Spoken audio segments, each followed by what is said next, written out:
अंगार यादव। चिमटी होके पहाड़ पे चढ़े की कोशिश करत तारे।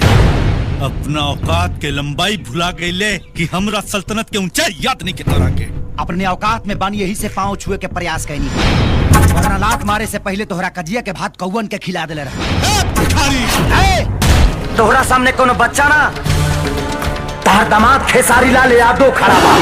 एगो ऐसा ना हीर जेकर हाथ गिरला ना ता कान बहिर हो जाला, आ जब लात पड़ेला ता छाती पचक के 6 इंच गहिर हो जाला। ए गली के कुत्ता, तो औकात बारे हमनी के खानदान से रिश्ता जोड़े का। 1 मिनट, सिर्फ 1 मिनट लाकर रही तोरा घर के मान मर्यादा के मिट्टी में मिला देले रहती। अगर रानी के घर से भगा के लेके रहती और हमार केहू कुछ ना उखाड़ पा। हाथ में बंदूक लेके अपने आप के शेर बुझाता रहे। अगर एगो पंजा मार देना तो लाश के पंचनामा तक ना हो।